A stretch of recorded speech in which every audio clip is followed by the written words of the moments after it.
esta computadora. Bueno, grabando entonces encuentro número 3 de escatología cristiana. Bueno, vamos a volver entonces. El cardenal Raniero Cantalamessa, que es el predicador de la Casa Pontificia en este momento, hecho cardenal hace muy poquitito. Canta la mesa significa canta la misa. No tiene nada que ver con la mesa de 4 patas, sino con la misa, ¿no? Y bueno, puse esto ahora, lo agregué ayer, creo, porque me parecía importante en la predicación que le está dando a la curia del Vaticano, inclusive al Papa. Remarcaba esto de que debemos redescubrir la fe en un más allá de la vida. Sostiene el cardenal Cantalamessa, y yo también estoy de acuerdo, con que no se insiste demasiado, ¿no?, en la predicación, en la enseñanza, en la catequesis, ¿no?, en hablar, porque tenemos tanto miedo de hablar de la muerte que no tenemos oportunidad de hablar de la vida eterna, que en definitiva, como bien dice el cardenal Cantalamessa, es una de las grandes contribuciones que las religiones pueden dar al esfuerzo de crear un mundo mejor y más fraterno. O sea, porque pónganse a pensar, si el mundo, si la vida es lo que va entre el nacimiento y la muerte, y bueno, hoy comamos y bebamos, como dice San Pablo, y comamos y bebamos y cantemos y olvidemos que mañana moriremos. Pero no, la vida es para siempre, el tema de la eternidad, ¿no? Y entender, dice, agrega el cardenal, que todos somos compañeros de viaje en esta, digamos, navegación hacia ese lugar en donde ya no habrá distinciones ni de raza, ni de nación, ni de ideología, ni de nada, ¿no? Con lo cual, la humanidad tiene, ya se está durmiendo el Fede, con lo cual la humanidad ya tiene no solo en común el camino, sino también la meta, ¿no?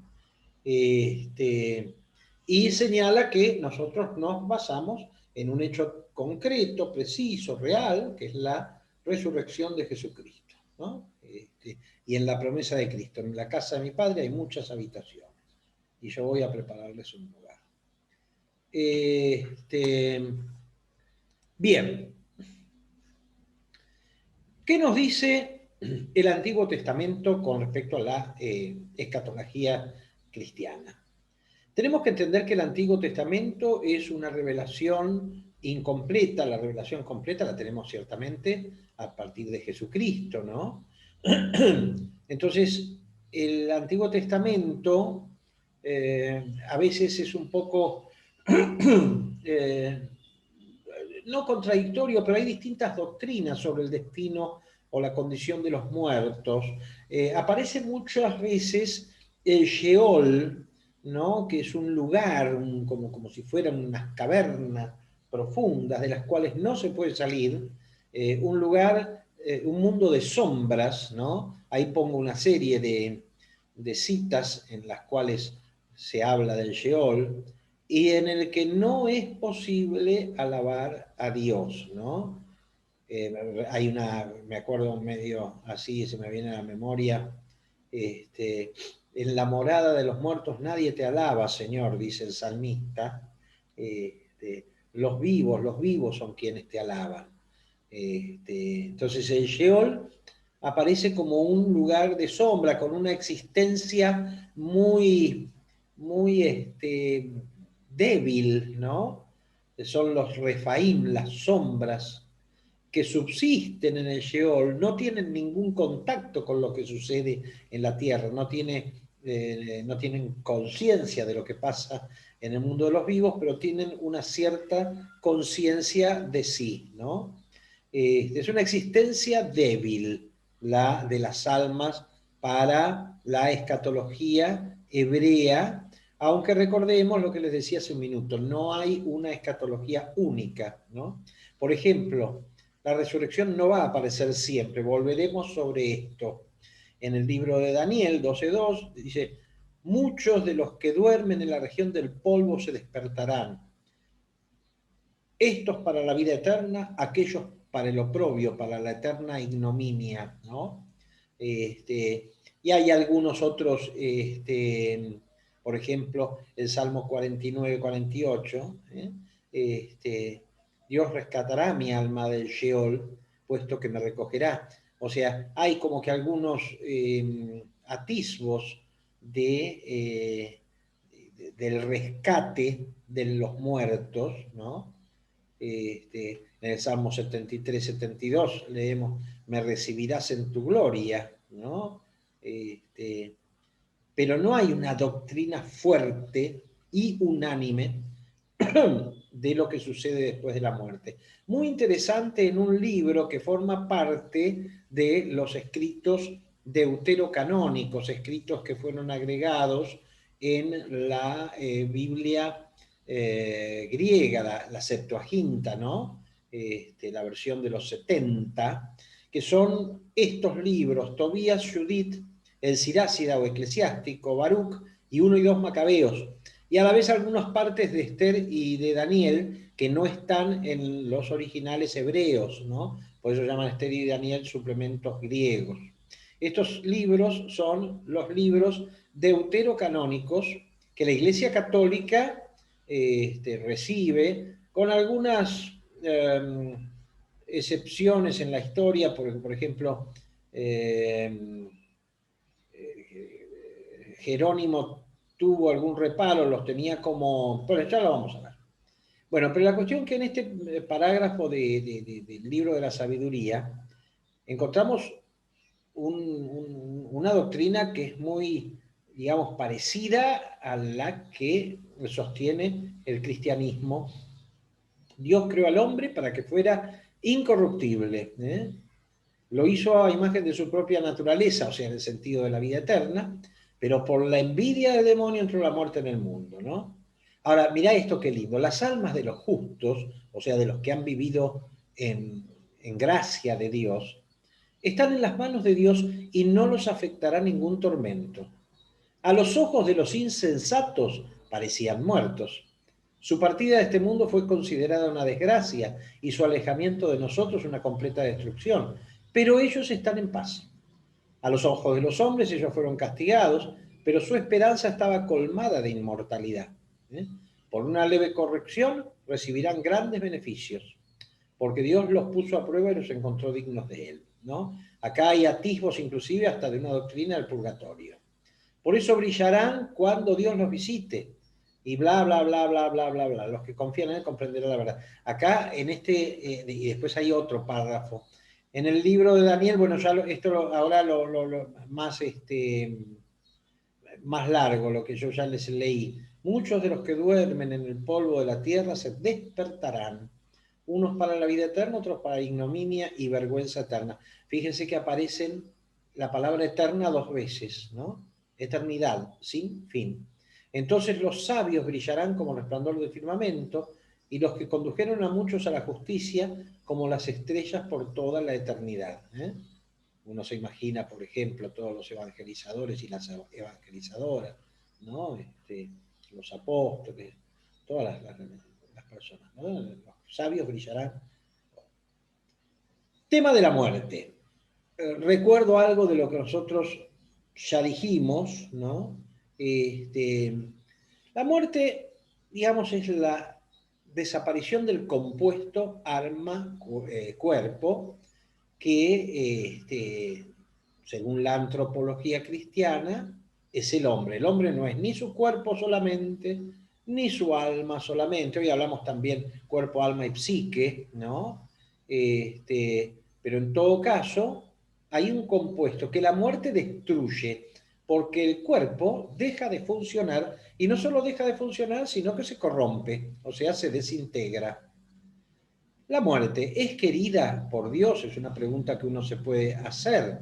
Y se nos enfrentan algunas dificultades, como por ejemplo la muerte de los niños, las muertes injustas, porque, a ver, una muerte de una persona cargada de años y de vida es, digamos, entendible, es aceptable, ¿no? Duele, pero es aceptable. Murió, pero, digamos, coronó una vida, pero nos enfrentamos a las muertes injustas, ¿no? Los que son asesinados, los que mueren por desidia, por delitos, y no solo delitos de asaltos, ¿no? Qué sé yo, sí, las muertes por intoxicación, por agrotóxicos, tantas cosas, ¿no? Y por supuesto las muertes espantosas, ¿no? Las muertes de gente que muere quemada en las guerras, en esto. Entonces, esto nos puede enfrentar a la dificultad de decir, ¿esto quiere Dios? Y ciertamente, ¿no? Que no podemos afirmar de ninguna manera que Dios quiera la muerte. Con respecto a estas 3 y otras muchas muertes que nosotros podríamos tipificar, ¿no?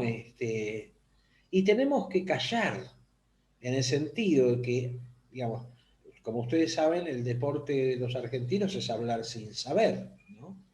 Pero hay cosas a las cuales no le podemos encontrar respuesta, ¿no? No le podemos encontrar respuesta a la muerte del niño que de repente tiene leucemia a los 9 años y se va, o a las muertes injustas, a las muertes espantosas. Entonces, podemos tratar de buscar razones de conveniencia como para decir, pero no podemos decir que Dios le mande la muerte a un niño o Dios mande las muertes injustas. Esos son procesos naturales, ciertamente. O sea, ahí está, pero esto ya es más filosófico, ¿no? Los procesos naturales en el mundo, en donde el terremoto no te lo manda Dios, sino que es el planeta que que se sigue acomodando porque todavía está en proceso de enfriamiento y de acomodación. Y por lo mismo, digamos, la inundación tiene más que ver con qué sé yo, la actividad antrópica que con la voluntad de Dios. Antiguamente, todo lo bueno y lo malo se le atribuía a Dios.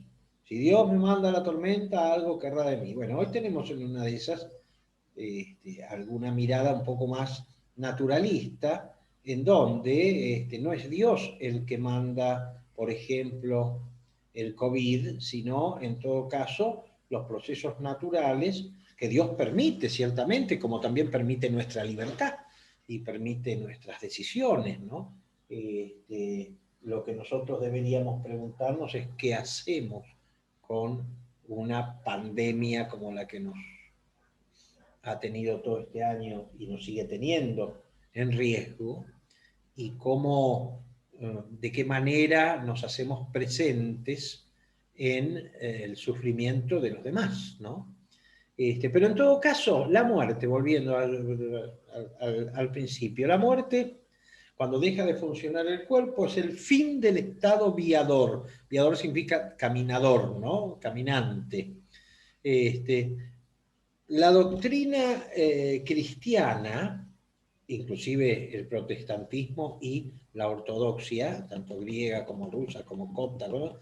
Es que no hay posibilidad de mérito o demérito después. O sea, no hay posibilidad de mérito separado o de mérito, o sea, hacer macanas después. ¿Ok? La doctrina cristiana sostiene que es esta vida, hasta el momento de la muerte, de la disolución del compuesto, en donde nosotros ameritamos un destino u otro. Morir en gracia, dentro de lo que es la doctrina tradicional, es morir sin pecado grave, o sea, sin pecado mortal, ¿no? Porque el pecado mortal es el pecado que mata el alma, en realidad mata la gracia. Es morir en pecado no confesado, aunque, digamos, existe la posibilidad de que si una persona enfrenta situación de muerte y desea ardientemente confesar sus pecados, aunque no haya un confesor, ese deseo ardiente es como el deseo de bautismo en el no bautizado, el deseo ardiente del bautismo hace efecto, ¿no?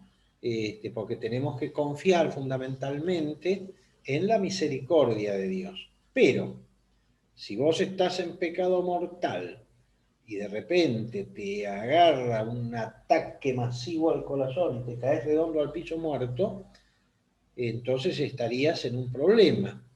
Aunque hay algunas doctrinas que sostienen que en el momento mismo de la muerte, en el momento mismo, en esa frontera, hay otros que dicen que esto es un absurdo filosófico, pero bueno, hay muchos que sostienen que en el momento mismo de la muerte, uno tiene como que una última posibilidad de decirle que sí o que no a Dios, ¿no? Este, sería como que, bueno, es ahora o nunca. Pero en fin, es una... Eh, todos sabemos lo que es el pecado venial, el pecado grave y el pecado mortal. El pecado mortal nos aparta de la comunión de la iglesia y de la gracia. El pecado grave es complicado y el pecado venial son todas estas huevadas que uno hace continuamente y qué sé yo y qué sé cuánto, ¿no? Entonces, la pregunta es, por eso la iglesia ha dejado de, quizá por influjo de los tiempos, ha dejado de recomendar, que en precisamente en Adviento es lo que sucede, ¿no? Recordar al hombre y a la mujer, por supuesto, al hombre genérico, que vamos a morir, que vamos a tener el encuentro con Cristo y que este encuentro es un encuentro en donde vamos a tener que un poco exponer lo que fue nuestra vida, ¿no? Por eso la famosa frase, memento mori, acuérdate que morirás, para que no vivas. O sea, todos podemos tener millones de pecados veniales, cientos de miles de pecados graves y algunas decenas de miles de pecados mortales, pero todos los podemos lavar con el sacramento de la reconciliación. Por eso es tan piola que uno tenga una disciplina de reconciliación, ¿no? Porque aparte, si vos, por ejemplo, sos una persona que se confiesa, no sé, ponele, una vez por mes, regularmente, y un día te sobreviene la muerte en el medio, a los 15 días de tu última confesión, y en esos 15 días te habían mandado una lista, una chorrera de pecados, y bueno, se dan por confesados, porque o sea, Dios sabe que los ibas a confesar dentro de 15 días, ¿está claro? Así que no hay problema. Pero está el tema de la oportunidad y la decisión final como una hipótesis teológica. Las hipótesis teológicas son ideas que sostienen algunos teólogos que son posibles, que no chocan contra ni el buen sentido, ni la doctrina católica, ni nada de todo, pero que no, digamos, no forman parte de la doctrina oficial, ¿no? Del magisterio de la Iglesia. El gran tema es que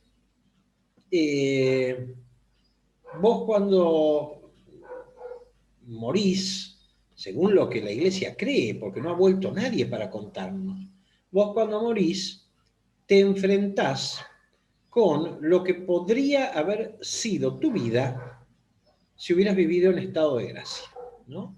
Si hubieras vivido según Dios. Y esto es el juicio particular, ¿no? El juicio particular en donde se nos muestra cómo ha sido nuestra vida y la vocación a la cual nuestra vida fue llamada.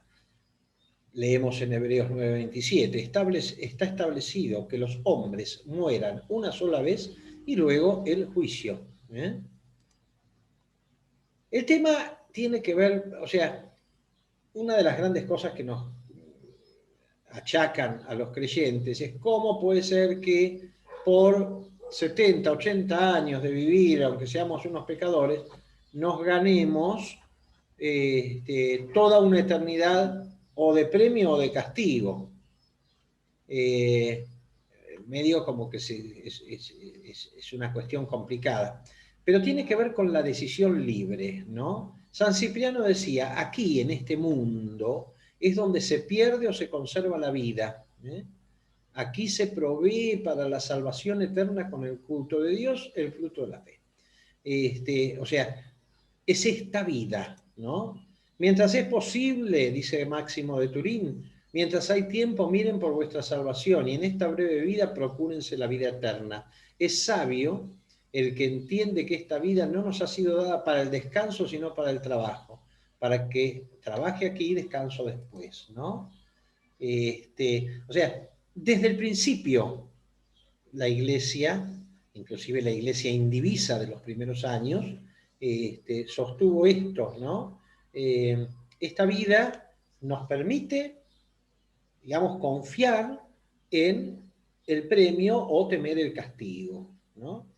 El hombre toma decisiones, toda decisión que uno toma, ¿no? Hacer el bien, hacer el mal, hacer trampa, pero no, las toma en unidad alma-cuerpo. Cuando nosotros morimos, el alma pasa a tener psicología angélica, ¿no? Y por lo tanto ya no puede modificar sus decisiones libres. O sea, esto es medio teología clásica, nacida en la Edad Media, y no sé hasta qué punto, viste, vale la pena meterse demasiado con esto, pero en todo caso, la idea es que cuando el alma separada, ¿no? Toma decisiones, no son decisiones libres, o sea, frente al sumo bien, frente a la visión de Dios, no tenés manera de decirle que no a Dios, ¿no? Por lo tanto, esa decisión no es libre, es una decisión angélica, ¿ok? Yo, una vez que llego frente a Dios, evidentemente que me convierto a Dios, porque estoy viendo la perfección. Pero esa decisión no es libre. ¿Por qué? Porque precisamente estoy, digamos, bajo el influjo de la perfección, la belleza y la verdad totales de Dios. Entonces, las decisiones libres las tenemos acá, en donde Dios es una posibilidad, en este mundo, en donde Dios es una posibilidad. Y también es una posibilidad el no Dios. Entonces, es acá en donde aplica ahora crees porque has visto, felices los que creen sin ver, de Jesucristo a Tomás, en la resurrección. Entonces, precisamente, frente a la posibilidad más grande de todas, que es la vida eterna, la bienaventuranza, pero remarco la palabra posibilidad, vos tenés, digamos, la respuesta libre, por sí o por no. Está el tema de la conversión a los bienes pasajeros. Yo prefiero la riqueza, el poder, el placer, esto, lo otro, bla, bla, bla, bla, bla, y por eso postergo poner mi vida espiritual en orden, y en una de esas los postergo para siempre y encuentro con que cuando llegue al final estoy con la casa patas para arriba, ¿no? Que el alma persiste después de la muerte es una convicción que inclusive tiene raíces escriturísticas y evangélicas. Recuerden ustedes, por ejemplo, la promesa hecha al buen ladrón. En verdad te digo que hoy estarás conmigo en el paraíso, ¿no? O la parábola del rico Epulón y el pobre Lázaro, ¿no? En donde el pobre Lázaro, que nunca había tenido nada y que mendigaba en la puerta del rico, estaba en el seno de Abraham, o sea, lo que podemos entender como el cielo, y Lázaro estaba en el Sheol, ¿no? Y bueno, entonces, desde el punto de vista del dogma católico, el dogma de la comunión de los santos, que nosotros proclamamos todos los domingos en el credo, exige naturalmente la existencia de un número enorme de almas en vigilia, no por derecho, sino por elevación, por gracia, ¿no? Que son las almas de los bienaventurados. ¿Quiénes son los bienaventurados? Aquellos que han llegado a el cielo de Dios. Entonces, digamos, nosotros de una manera, la Iglesia cree ya desde la época de los primeros concilios, porque recuerden que el credo fue establecido en Nicea y completado en Constantinopla, que existe una iglesia militante, nosotros, los que estamos en esta tierra, una iglesia purgante, que son los que están en el purgatorio, sea lo que sea el purgatorio, y una iglesia triunfante, que son los que están en la visión divina, la visión de Dios, ¿no? Entonces, la iglesia triunfante y la iglesia purgante dejala un poco al costado porque están en cana, digamos. Pero la iglesia triunfante, que ya está en el cielo, los santos, los redimidos, y la iglesia militante, pueden, por ejemplo, interceder por las almas del purgatorio y pueden, bueno, a través de la comunión de los santos, es que la iglesia puede impetrar la gracia sobre el mundo y qué sé yo, y el tema de las indulgencias y demás. Veamos sobre la muerte, Sabiduría, capítulo 2, de 1 en adelante. Dijeron los impíos entre sí, discurriendo sin juicio, o sea, discurriendo sin razonar. Corto y lleno de tedio es el tiempo de nuestra vida, no hay consuelo en el fin del hombre. Pareciera que estuviera hablando Sartre o Heidegger. Ni se ha conocido a nadie que haya vuelto de los infiernos. Infierno no como lugar de condenación, sino como lugar de los muertos. Hemos nacido de la nada y pasado lo presente seremos como si nunca hubiésemos sido. La respiración de nuestras narices es humo y el habla como una chispa. Apagada que sea, será nuestro cuerpo reducido a ceniza, el espíritu se disipará cual sutil aire, ¿no? Bueno, caerá en el olvido con el tiempo nuestro nombre, sin que quede memoria de nuestras obras, porque el tiempo de nuestra vida es una sombra que pasa, ni hay retorno. Esta es la visión de los impíos. ¿Quiénes son los impíos? Los que no tienen fe, ¿ok? Para, digamos, en el lenguaje bíblico, el impío es el que no tiene fe. Pero dice más adelante, no, están equivocados. Las almas de los justos están en manos de Dios y no los alcanzará tormento alguno, ya lo leímos. Creyeron los insensatos, estos, que habían muerto. Tuvieron por quebranto la salida de este mundo y su partida entre nosotros por completa destrucción. ¿Ves? Acá dice, pasado lo presente seremos como si nunca hubiésemos sido. Nuestro cuerpo reducido a ceniza, el espíritu se disipará. Bueno, pero ellos están en paz. Aunque a juicio de los hombres hayan sufrido castigo, su esperanza estaba llena de inmortalidad. Bien, Sabiduría 3. Sabiduría 5:20 y Salmo 15. Los justos viven eternamente, reciben de Dios su recompensa. El Altísimo cuida de ellos. Recibirán la noble corona, la rica diadema de manos del Señor. Con su diestra los cubrirá, con su brazo izquierdo los escudará. Y el Salmo 15 dice, porque no me entregarás a la muerte ni dejarás a tu fiel conocer la corrupción. Me enseñarás el sendero de la vida, me saciarás de gozo en tu presencia, de alegría eterna, perpetua, eterna a tu derecha, ¿no? Estamos todavía en el ámbito del Antiguo Testamento, ¿no? Pero ya hay atisbos de lo que va a ser nuestra doctrina. El juicio particular. ¿Qué es el juicio particular? Yo me muero e inmediatamente, como decía Hebreos, morimos una sola vez y luego el juicio.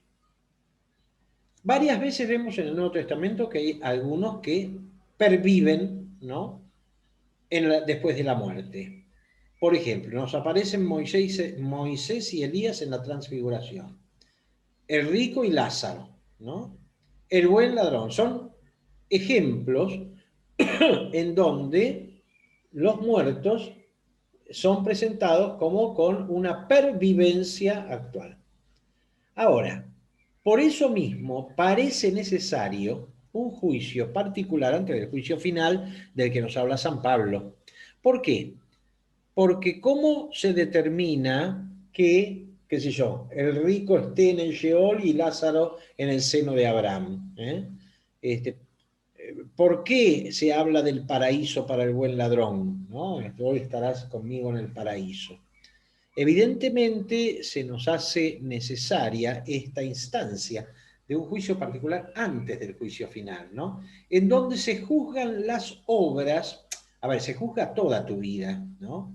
Se juzga tu fe, ciertamente, porque ciertamente que la fe es importante, pero también se juzgan las obras, porque como dice Santiago, muéstrame tu fe sin obras, que yo por mis obras te demostraré mi fe. Y ciertamente que esto es muy, muy válido. Yo puedo ser un santurrón de una fe muy sólida y de ir a misa todos los domingos y ser una porquería de tipo, ¿entendés? Este, Ser un mal marido, un mal padre, un mal empleador, un mal empleado, robar, hacer cualquier cosa. Entonces, sí, la fe se juzga, pero se equivocan quienes sostienen que solo por tener fe se van a salvar. ¿Eh? La sola fide del protestantismo, si no está acompañada por obras, no salva. La sola fide justifica, pero no salva, y esto no lo dice Yusá, lo dice San Pablo. Por la fe nos justificamos, por las obras nos salvamos. Y es más, en Mateo 25, 34, 46, que después vamos a echarle una mirada, es bien claro, porque tuve hambre y me dieron de comer, tuve sed y me dieron de beber, estaba preso y me visitaron, desnudo y me vistieron. ¿Cuándo, Señor? Cuando lo hicieron con el más pequeño de mis hermanos. Las obras de caridad, fundamentalmente cuando hablamos, porque siempre se juzga, a ver, hay una, presten atención a esto especialmente. El juicio no va a juzgar tanto las obras negativas hechas, las va a juzgar ciertamente, especialmente cuando uno ha perjudicado a otros con libertad e intención. Cuando yo, por ejemplo, no sé, estafé a mi socio, lo dejé en la miseria, libremente y con intención, para enriquecer, evidentemente que eso es una obra,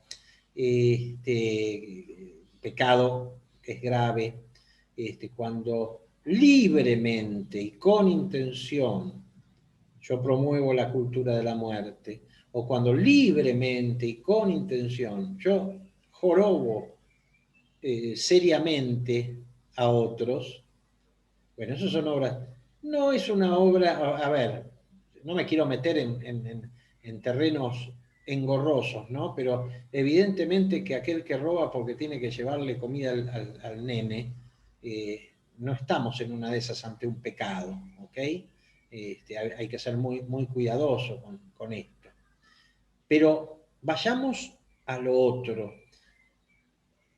Y esto, digamos, sí, lo aclaro, es, digamos, un desarrollo necesario, pero no revelado, pero ni loco revelado, pero yo estoy absolutamente convencido de que en el juicio particular se le va a dar más bola a las buenas obras hechas frente a las indigencias, no tanto a los rosarios rezados, porque si yo rezo el rosario por mi salvación y la de mi gente, no deja de ser, o sea, ojo, hay que rezar el rosario, por supuesto, y hay que ir a misa y hay que comulgar y qué sé yo, pero lo que realmente a Jesús le gusta, y si no pregúntenselo a Mateo 25, es lo que vos haces por los demás.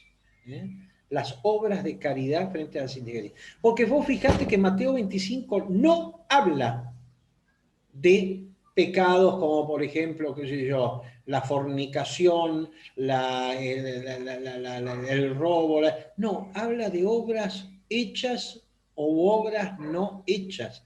Tuve hambre, me dieron de comer, lo cual no significa que esté diciendo que, bueno, vayan y forniquen sin problema, porque no está en Mateo 25, no, de ninguna manera, pero digo, se va a prestar más atención, estoy convencido, al bien que hayas hecho y al bien que podrías haber hecho que no hiciste, y no hiciste, que a otras cosas, ¿no? Después en Mateo 13 encontramos los ángeles separarán del reino a todos los que obran la iniquidad. La iniquidad es la maldad, ¿no? Y en Sabiduría 5:6, nos vamos al Antiguo Testamento, después de la muerte los impíos se darán cuenta de su horror, pero ya sin esperanza. O sea, después de la muerte no hay esperanza de, por supuesto, de el que ha sido impío, no ha tenido fe y por lo tanto no ha tenido una vida conforme a la fe. Los justos, por el contrario, estarán siempre con el Señor. Entonces, ¿cómo se resuelve el juicio particular? ¿Un destino eterno o un destino no eterno? El destino eterno puede ser salvarte o condenarte. O sea, podés condenar, o sea, inmediatamente muerto ya puede decidirse tu salvación, o sea, tu entrada en la bienaventuranza, o tu condenación, el descenso a los infiernos, porque ínferos significa eso, ¿no? Lo subterráneo, como un pozo, una caverna profunda. Ya los últimos papas antes de Francisco aclararon que ni el purgatorio, ni el cielo, ni el infierno son lugares, sino estados. No es que me voy al cielo como quien se va al puerto de cabotaje. No, son estados, ¿tá? Estados del alma. Y si no, esos son destinos. Si yo me condeno, chao, soné, dejen afuera toda esperanza, dice el infierno en la Divina Comedia de Dante, en la entrada, un cartelito. O el estado purgante, que es una cierta, después lo vamos a ver, una cierta etapa de limpieza, un baño, una ducha que te tenés que dar para entrar en la bienaventuranza. Ya Benedicto XII, en el siglo XIV, año 1300, definió que las almas de los que mueren en gracia inmediatamente después de la muerte y de la purificación para los que tienen necesidad de ella, aún antes de la reasunción de sus cuerpos, o sea, de la resurrección y del juicio final, están instaladas en el cielo, con Cristo, en compañía de los santos ángeles. Definimos además que las almas de los que mueren en estado de pecado mortal actual bajan inmediatamente después de la muerte al infierno, donde son atormentadas con penas infernales. Ya desde Benedicto XII aparece esta concepción. ¿Qué es la bienaventuranza? Bueno, es un estado del alma en presencia de Dios, en diálogo con Dios, en contemplación de Dios. Pero no solo, no es que vamos a estar como en un teatro y Dios en el escenario y todos mirando, no. En realidad no tenemos la más pálida idea de cómo es la vida en el cielo, ¿no? Lo que sí sabemos, por lo que nos cuenta la Escritura, es que será el lugar en donde todas nuestras expectativas serán colmadas y todos nuestros temores desaparecerán. El temor a la vejez, a la muerte, a la enfermedad, a la pérdida de los que amamos, todo desaparecerá. Y Dios reinará en todo, sobre todos. Las figuras que aparecen en la Escritura, un banquete eterno, reinar, tronos, un paraíso, ¿no? Son figuras, porque en definitiva, cuando le preguntan a Pablo, ¿qué contesta? Y no hay ojo que haya visto, ni oído que haya escuchado, ¿no? Lo que Dios prepara a aquellos que lleguen a su presencia, ¿no? Con lo cual nos quiere decir Pablo, no tengo una más pálida idea, pero va a ser una cosa extraordinariamente buena, copada, o sea, precisamente solo aquellos que han visto, vivido la precariedad de nuestro estado podrán ver y justipreciar el don recibido. Seremos nosotros mismos, no una fuerza colectiva no es que nos haremos uno con la fuerza, como en Star Wars, ¿entendés? No, no, no. Seremos nosotros mismos, reconoceremos a quienes están en la gloria, ¿eh? Este, podremos reconocernos y conocer a... así que usted es el famoso San Pedro. Mire, cuénteme, che, ya que estamos, ¿cómo fue el tema de las negaciones? No, me hicieron mal la fama, yo en realidad no fueron 3 veces, fueron 2 que lo negué, qué sé yo. Bueno, podremos tener conversaciones este, con los santos, ¿no? Con los santos, inclusive la santa de nuestra abuela o de nuestro tío abuelo. Lo más probable, por ejemplo, es que cuando ustedes se mueran, yo ya me haya muerto mucho antes. Así que ahí, por ejemplo, posiblemente Dios me utilice como para el castigo, porque, por ejemplo, el purgatorio de todos ustedes, porque nadie se va al infierno de ustedes, pero una de esas, un tiempito en el purgatorio, bueno, el purgatorio de ustedes va a ser una charla mía de 400 años de duración toda seguida, sin, ¿cómo se llama? Sin recreo, ¿ok? Pero nos reconoceremos. Dice el Apocalipsis, la ciudad, por la ciudad celeste, ¿no? El cielo, no tiene necesidad de sol ni de luna que la iluminen, porque la gloria de Dios la ilumina y el Cordero, Jesucristo, es su lumbrera, ¿no? Son imágenes. Ahora, ¿la bienaventuranza es para todo? No. Por más que hoy está la doctrina buenista de que nadie se condena, el Evangelio nos dice, y lo vamos a ver enseguida, que no es para todos, que la posibilidad de condenación existe. El mismo Papa Benedicto, un hombre, hay una, andás a ver dónde la dejé acá, hay una encíclica de Benedicto Papa que realmente es maravillosa, que es esta que pongo frente a vuestros ojos, que se llama Spe Salvi, la esperanza en la salvación. Una encíclica, el Papa emérito escribió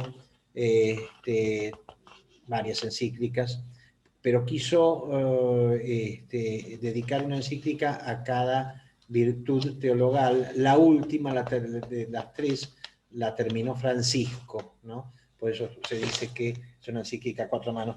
Pero tiene, digamos, acá se ve la dimensión también filosófica del Papa Benedicto, en donde, digamos, aparece el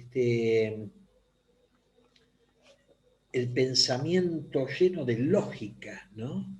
Espérate que estoy buscando. De algún modo dice, deseamos la vida misma, la verdadera, la que no se ve afectada ni siquiera por la muerte. Al mismo tiempo no conocemos eso hacia lo que nos sentimos impulsados. Antes va a decir, no, necesito que la lean, porque leer pedacitos está muy buena, Spesalvi.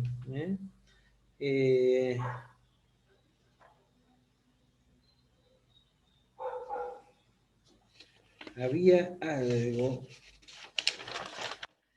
que ahora no lo encuentro, en donde dice el Papa Benedicto muy claramente, ¿no?, que la misericordia de Dios no puede ser puesta en duda, pero la justicia de Dios tampoco. Y entonces no puede ser el mismo trato el del asesino que el del asesinado, del perjudicador que el perjudicado, ¿no? Entonces hay una justicia divina y ¿cómo se llama?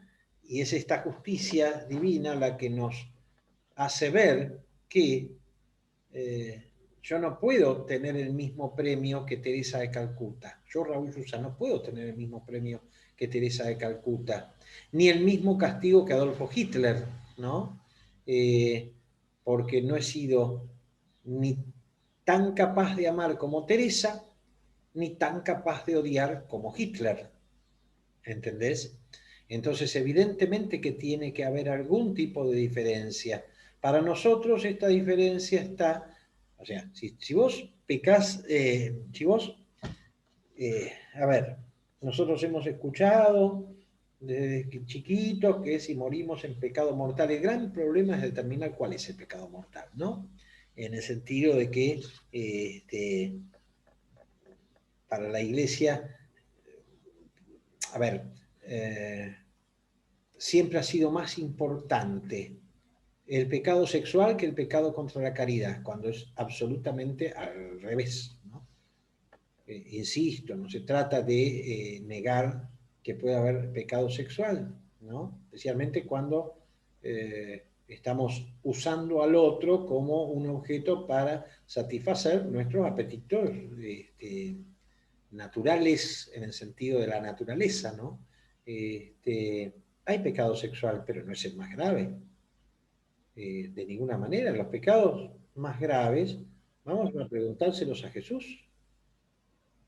Y en ese sentido, vuelvo a Mateo 25, ¿no? Bien, pero en todo caso nosotros siempre vamos a meter la pata. Entonces, ¿qué es el purgatorio? Un estado del alma. Así como el cielo es lo que ni ojo vio, ni oído yo, ni pudo entrar en la mente de ningún hombre lo que Dios ha preparado para nosotros. Bueno, el purgatorio es un estado del alma que tampoco se debe confundir con un infierno con fecha de vencimiento. O sea, es lo mismo que el infierno, pero por 400 años. No. Esto fue una visión bastante extendida durante mucho tiempo, pero no es así. Tampoco es un estado definitivo, y esta es la gran noticia. Quienes entran en el purgatorio están ya salvados, porque del purgatorio solo se sale para arriba, no para abajo. El problema es del tiempo, o sea, mucho se reflexionó y filosófica y teológicamente sobre la existencia de tiempo en la eternidad, o sea, fuera del mundo, ¿no? Al final, los teólogos se han,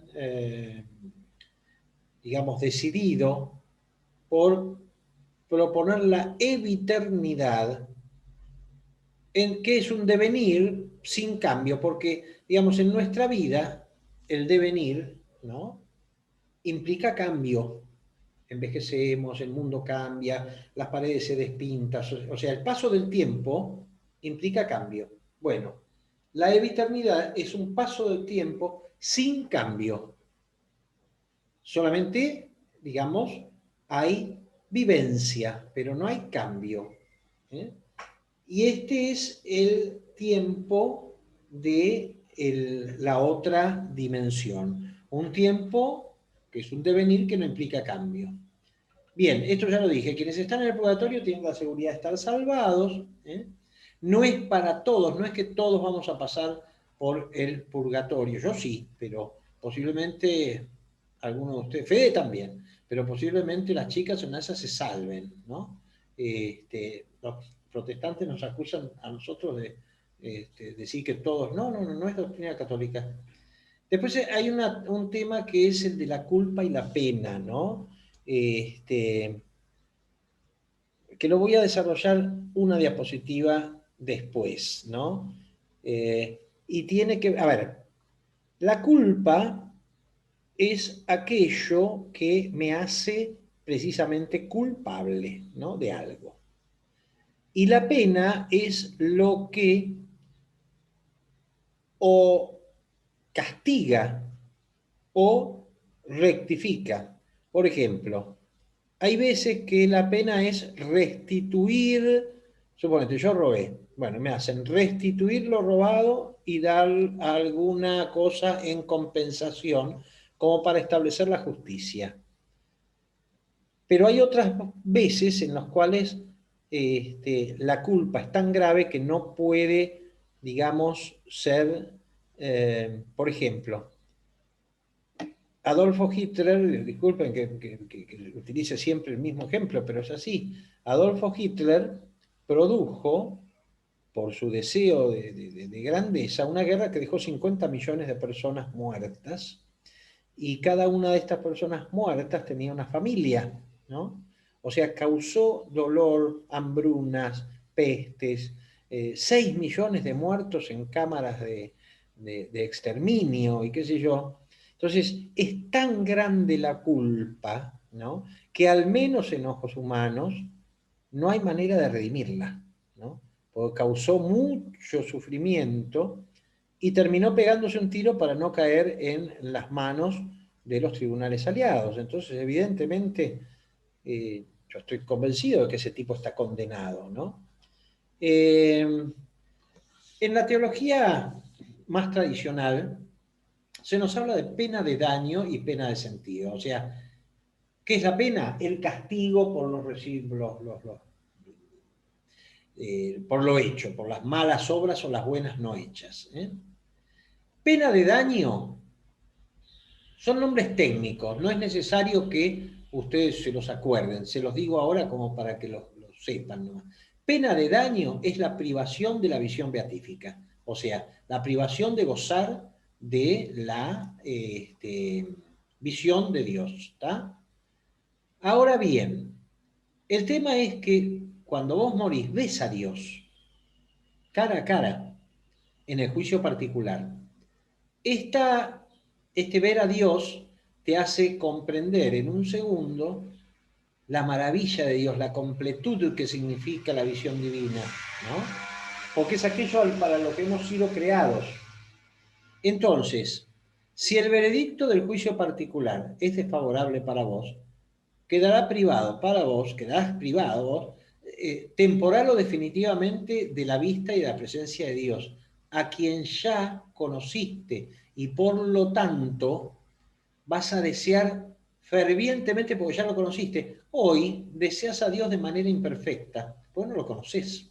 Entonces hasta te puede quedar alguna duda en algún estante de tu estantería sobre su existencia, pero una vez que lo viste y viste la absoluta perfección, el sumo bien que es Dios, ¿no? Bueno, este deseo incumplido de Dios, o de ver a Dios, o atrasado, te va a hacer sufrir, ¿no? Y esta es la pena de daño, ¿no? Que suena bastante lógica. O sea, suponete, si yo me condeno, la condenación eterna, conocí a Dios y me mandaron a un lugar, no un lugar, a un estado en el cual nunca más lo voy a poder ver. Entonces, ese es el sufrimiento del infierno. Y en el caso del purgatorio, Loring, el moralista jesuita español, ya fallecido, dice, el peor sufrimiento del purgatorio es ver que se retrasa nuestro encuentro con Dios que con ansia esperamos, porque lo conocimos, porque lo vimos cara a cara. ¿Dónde? En el juicio particular. Y la teología católica llama pena de sentido a los sufrimientos que padecen en su ser espiritual las personas que no han sido consideradas dignas de presentarse ante Dios. Que acá es donde habemos visiones distintas, distintos teólogos, ¿no? No, yo, por ejemplo, formo parte de un grupo importante de teólogos que niegan que haya una pena de sentido, ¿ok? Porque aquí sí, y les explico por qué, esto no me tienen que dar bola a mí, simplemente les cuento qué es lo que yo creo. Yo no, a ver, más allá de la imaginería medieval o de la imaginería que utiliza Jesucristo, que tampoco hay que tomarla porque Jesucristo utiliza un montón de ejemplos, pastor, oveja, la siembra, vieron que está hablándole a gente sencilla y entonces ciertamente que utiliza imágenes, ¿no? Y lo mismo cuando utiliza las imágenes del fuego eterno, del gusano que no muere y todas estas cosas, está utilizando imágenes para dar a entender que la condenación es una gran tristeza, una gran frustración, pero de ninguna manera hay que pensar, como se pensó durante muchísimos siglos, en que el infierno o el mismo purgatorio son lugares en donde las almas son atormentadas, ¿no?, con un dolor que no se explica sin cuerpo. O sea, yo puedo entender el dolor, digamos, físico, porque el dolor físico, digamos, tiene que ver con el sistema nervioso y qué sé yo, qué sé cuánto. Pero el alma separada, ¿de qué manera puede sufrir? O sea, el tema del fuego, ¿no? Y todas esas cosas realmente no tienen, por lo menos a la manera de ver de algunos de nosotros, no tienen mucho más sentido que de hacernos una idea de que el fracaso definitivo de una vida que estaba destinada a Dios causa un dolor o una frustración, si querés, ¿no?, que es eterna, ¿no? Como si vos dijeras, nunca más vas a poder volver a ver a la persona que más amás. Y sabés que está del otro lado de la pared, pero no la vas a poder ver. Y eso te causa una frustración de la cual nunca vas a poder salir, a la cual nunca te vas a acostumbrar. Esta es la visión tradicional con respecto al purgatorio. En el purgatorio hay las dos, penas de daño y penas de sentido por una cantidad de tiempo. Yo personalmente creo que no tengo la más pálida idea de cómo es el purgatorio y cómo es el tiempo, cómo se mide el tiempo del purgatorio, o si es un flash, o no tengo idea, no tenemos manera de saberlo, ¿no? Pero en todo caso, de lo que sí estoy convencido es que es pena de daño, no de sentido. Que no va a haber llamas torturando a las almas, ¿no? Por supuesto que lo que decía la visión de Benedicto XVI, nada que no esté purificado puede entrar en presencia de Dios. Dios no va a sentar en su mesa a un asesino y al asesinado juntos, sin antes haber hecho justicia. Es por eso la idea de un purgatorio que es tan obvia como necesaria, Benedicto XVI.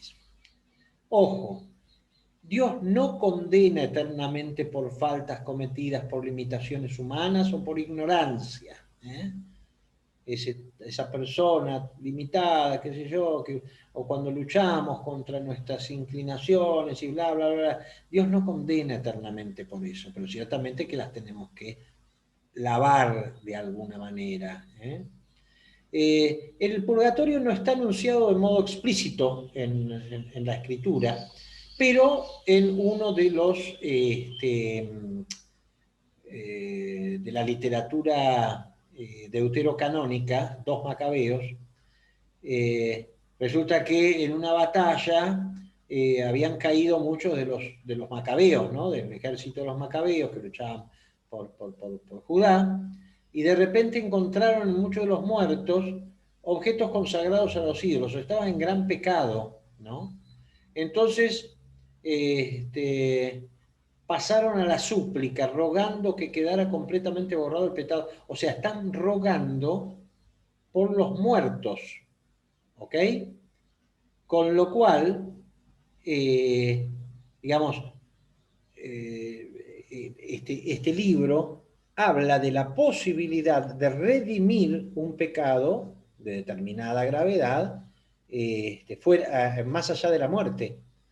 O sea, no está hablando del purgatorio, pero lo está haciendo posible. Los mandó a Jerusalén para ofrecer un sacrificio por el pecado, obrando muy hermosa y noblemente pensando en la resurrección.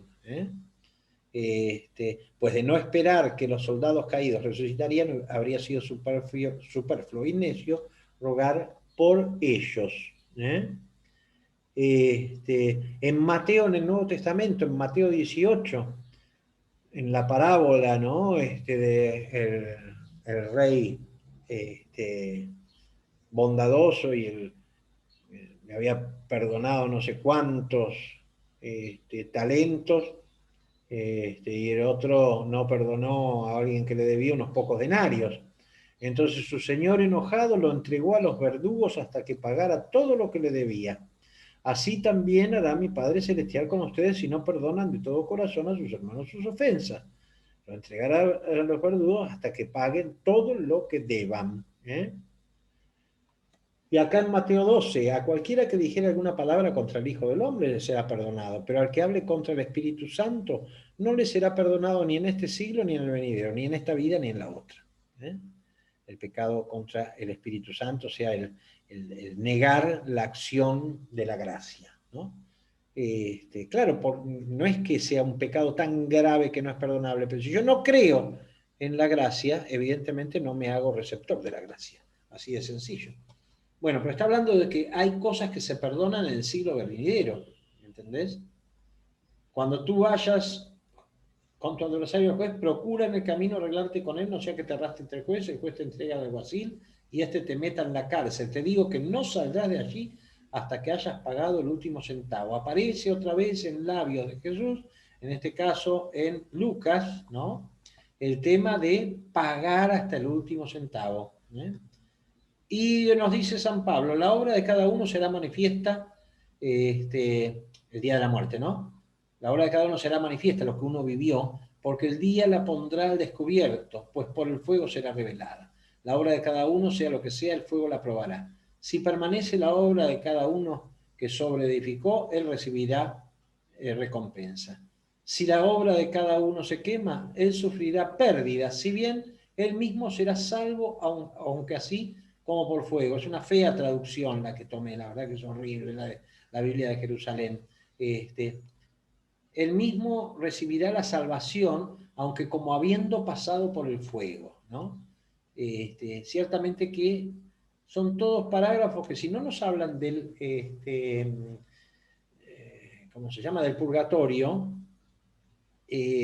nos dejan el camino abierto a la doctrina del purgatorio, que habla de la justicia divina, en donde no es lo mismo, digamos, a la persona que vivió con santidad todos sus días, que aquel que no vivió con santidad todos sus días, que se convirtió en los últimos tiempos, o que vivió tiempos de santidad y tiempos de, ¿cómo se llama?, de iniquidad, ¿no? En la segunda carta a Timoteo, Onesíforo había muerto, ¿no? Entonces, tenga el Señor misericordia de Onesíforo y de su familia, pues muchas veces me confortó y no se avergonzó de mis cadenas, sino que cuando estuvo en Roma se puso a buscarme hasta que me encontró. Concédale el Señor que alcance misericordia ante el Señor aquel día. Entonces, si Pablo pide misericordia por Onesíforo, que ya había muerto, es porque Pablo sabe que puede haber ido, que Onesíforo puede estar en algún lugar que no es ni el cielo ni el infierno. Ni el cielo porque evidentemente, bueno, por alguna razón que no conocemos, Onesíforo no había sido, la verdad que no sabemos qué cosas malas había hecho, pero también había hecho cosas buenas, por ejemplo, por San Pablo. Entonces San Pablo ruega por él, con lo cual nos da a entender que, como en los demás parágrafos que hemos visto, que hay un estado intermedio y que ese estado intermedio es pasible de nuestra oración, o sea, la oración por las almas del purgatorio no solamente es posible, sino que también es meritoria. Rezar por aquellos que todavía no han entrado, que están lavándose. Por eso podemos interceder por las almas que están en purificación, ¿no?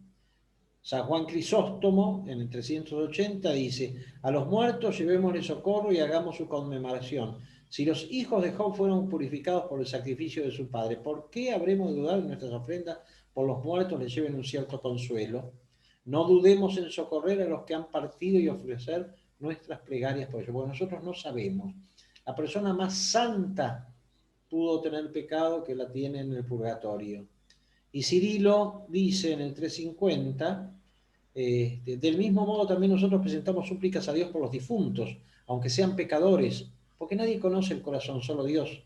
Y no ofrecemos una corona, sino que ofrecemos a Cristo muerto por nuestros pecados, pretendiendo que Dios misericordioso se compadezca y sea propicio, tanto con ellos como por nosotros. Raúl, Lamentablemente, ¿qué? ¿puedo hacerte una pregunta? Sí, En una charla que vos diste sobre el Año Santo, hablabas sobre las indulgencias. sí. Y creo que ahí te hicieron una pregunta que yo no me acuerdo qué respondiste, perdón, pero que me surgió en estos días. Si vos pediste una indulgencia por tu abuela, por ejemplo, Sí. ya ella está salvada, la tenés que y la volvés a pedir, ¿qué pasa con esa indulgencia? No entiendo, ¿cómo si la volvés a pedir? Ponele, vos ofrecés esa indulgencia por tu abuela, Pero bien, resulta que ya está en el cielo, vos no sabías si ya estaba en el cielo, claro, ¿correcto? sí, Mira, la verdad que no tengo la más pálida idea, pero digamos, como vos hiciste digamos, el acto de caridad, podríamos pensar, pero esto es, digamos, teología ficción, podríamos pensar que Dios le va a regalar esa indulgencia a alguien que la merezca, ¿no?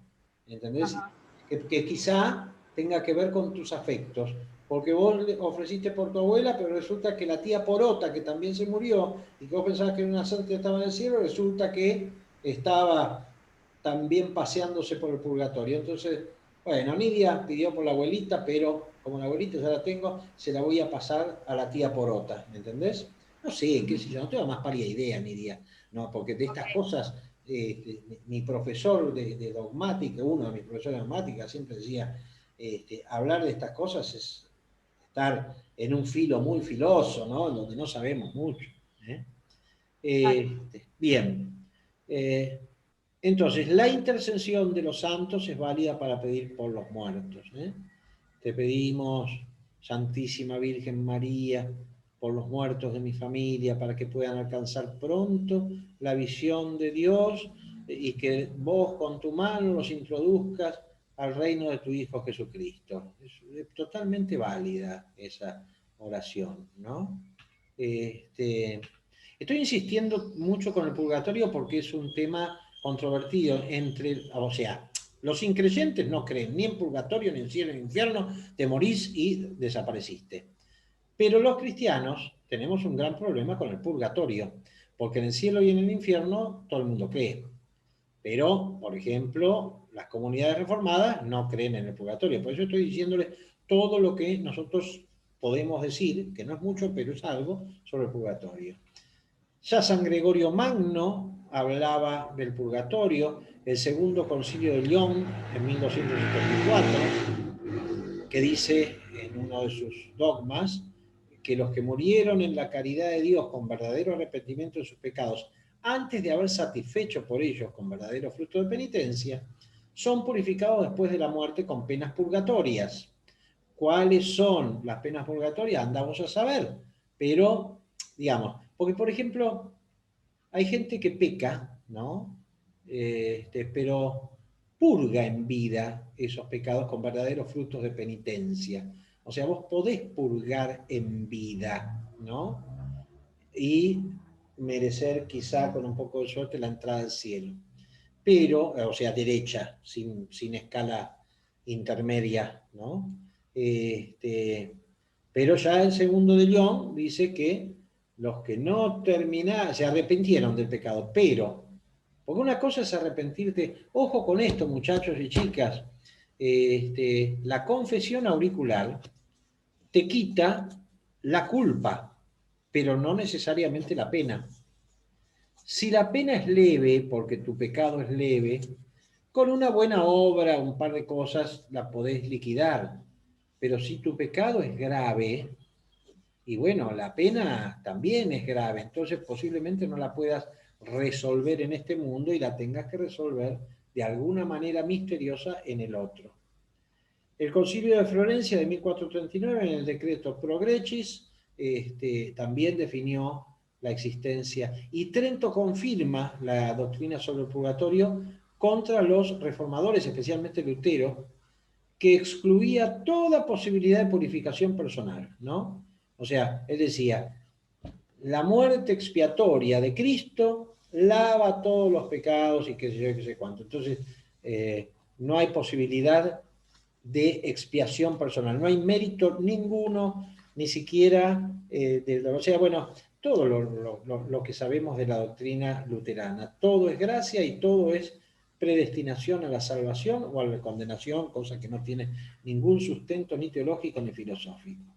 El nuevo catecismo de la Iglesia dice: los que mueren en gracia y en amistad de Dios, pero imperfectamente purificados, aunque están seguros de su eterna salvación, sufren después de la muerte una purificación a fin de obtener la santidad necesaria para entrar en la alegría del cielo. Por supuesto que no nos aclara qué tipo de sufrimiento. El Concilio Vaticano II, en Lumen Gentium 48, dice: no sabemos el día y la hora, hay que velar constantemente para que, terminado el único plazo de nuestra vida terrena, merezcamos entrar con él a las bodas y ser contados entre sus elegidos. Y no se nos mande, como a siervos malos y peligrosos, al fuego eterno, a las tinieblas exteriores, donde habrá llanto y rechinar de dientes. Porque antes de reinar con Cristo, todos debemos comparecer ante el tribunal de Cristo para dar cuenta de las obras buenas o malas que se hayan hecho en la vida mortal. Y al fin del mundo, en el juicio final, saldrán los que obraron el bien para la resurrección de vida y los que obraron el mal para la resurrección de condenación. El Papa Pablo VI va a agregar: la doctrina del purgatorio sobradamente demuestra que las penas que hay que pagar o las reliquias del pecado que hay que purificar pueden permanecer, y de hecho frecuentemente permanecen después del perdón, la remisión de la culpa. Pues en el purgatorio se purifican después de la muerte las almas de los difuntos que hayan muerto verdaderamente, bueno, lo que decía el concilio, ¿no? Verdaderamente arrepentidos por la caridad de Dios, sin haber satisfecho con dignos frutos de penitencia. Pablo VI, Constitución Apostólica Indulgentiarum Doctrina. La imaginería tradicional, donde hay reyes, obispos, personas comunes y corrientes, nos habla de que el purgatorio es un lugar de fuego y de tormentos. No hay que darle mucha bola. Es un baño que hay que darse para entrar bien lavaditos al cielo. Cada uno de nosotros encontrará la relación entre los dones que hemos recibido, las oportunidades que se nos han dado y las respuestas que hemos dado. ¿Cómo se hace esta purificación? No tengo la más mínima idea. La pena de daño aplica, ¿no? La postergación de la visión divina. La de sentido, a mí se me hace difícil, ¿no?, de aceptar. La justicia de Dios no es vindicativa. Yo creo que el sufrimiento pasa por la autocontemplación. Nosotros acá tenemos los mecanismos de defensa y autojustificaciones que nos hacen perdonarnos todo lo que hacemos. Nos autoperdonamos o nos autoentendemos, nos autojustificamos. Allá, en la vida venidera, estos mecanismos de defensa se caen y entonces vamos a poder ver lo que hemos hecho sin ninguna posibilidad de autojustificación, y esto, comparado con la perfección y bondad absolutas de Dios y lo que Dios nos ofrecía para nosotros, nos hace sufrir. Es esto. ¿De qué manera? No lo sabemos, pero ciertamente que no estamos hablando de fuego, llamas y cosas, ¿no? El catecismo dice: los que purgan están en cierta manera unidos a las bienaventurados. ¿Por qué? Porque ellos también van a ser bienaventurados una vez terminada esta purgación. Y también a nosotros, los viadores, que podemos rezar por ellos. Y ahí se termina el purgatorio, ¿no? Que ya el nombre es un estado provisorio de limpieza del alma, ¿no? En cambio, el infierno es un estado definitivo de condenación, de privación de la plenitud de la existencia, que es la visión divina. Ojo, Dios no te manda al infierno. Esto lo dice San Juan Pablo II, sino que es el resultado de una opción puesta por nosotros en esta vida, ¿no? O sea, es como los dos caminos. Sos vos el que elegís cuál camino vas a recorrer, ¿ok? Benedicto XVI habla en Spe Salvi precisamente de que el infierno es el fracaso total, final y estructural de la propia vida. En todas nuestras vidas podemos tener fracasos. El infierno es un fracaso total, final y estructural porque no tiene vuelta atrás. Es la imposibilidad absoluta y definitiva del destino del hombre pensado por Dios. Para vos. ¿Eh? También acá aplica pena de daño y pena de sentido, ¿no? La pena de daño, como ya sabemos, la exclusión de la visión divina, y la pena de sentido, algún tipo de dolor incalculable al descubrir el valor inmenso de lo que nosotros nos perdimos por tontos o por malos, porque hay algunos que son tontos y otros que son malos. ¿Eh?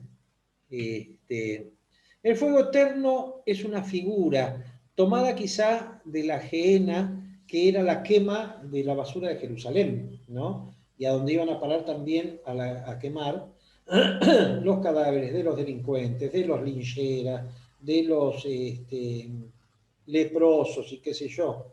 Ahí cerca de Jerusalén había una quema continua de basura, porque Jerusalén también generaba basura, ¿no? Y también pasaba una especie de chatín, y el chatín se llevaba los cuerpos de los muertos, de los bichos muertos, todo iba a la ajena, ¿no? Entonces, Jesús toma esa imagen, ¿no? Como figura, ¿no? Un fuego eterno, como habíamos dicho antes. En todo caso, el infierno es el estado de la pérdida total de esperanza, ¿eh? Algunas cuestiones bíblicas, también Sodoma y Gomorra y las ciudades vecinas, Judith 7, las cuales de la misma manera que aquellos habiendo fornicado e ido en pos de los vicios contra la naturaleza, fueran puestos por ejemplo, sufriendo el castigo del fuego eterno. Ya la imaginería del fuego eterno aparece en el Antiguo Testamento. En Isaías 38 está el canto de Ezequías. En el 66, saldrán y verán los cadáveres de los hombres que se rebelaron contra mí, porque su gusano nunca morirá, ni su fuego se apagará, y serán abominables a todo hombre. Son figuras, ¿no? En Daniel 12, y muchos de los que duermen en el polvo de la tierra se han despertado, unos para la vida eterna y otros para la vergüenza y confusión perpetua. ¿Eh? ¿Quién podrá alabarte en el abismo? Son todas imágenes del infierno. ¿Eh? Como una nube se disipa y desaparece, así el que baja al abismo no vuelve a subir. ¿Eh? Dejen afuera toda esperanza, dice Dante. Los malos serán trasladados al Sheol y toda la gente que se olviden de Dios. ¿Eh? El Sheol, la matriz estéril, ¿no? La matriz el seno estéril de una mujer, la tierra que no se sacia de aguas y el fuego que jamás dice basta. ¿No? Pero yo les digo, Mateo 5:22, que todo aquel que se irrita contra su hermano será condenado por el tribunal. Y todo aquel que lo insulta será castigado por el Sanedrín. Y el que lo maldice será condenado a la gehenna de fuego. ¡Maldito seas! No es eso. Maldecir, en la visión semítica, es precisamente la palabra que causa mal, ¿no? No es un insulto apenas. Así como la bendición, estamos hablando de categorías semíticas, la bendición causa bien, es impetración de bien. Y si es Dios el que te bendice, ciertamente, porque la palabra tiene en la visión semítica, tiene un actuar, ¿no?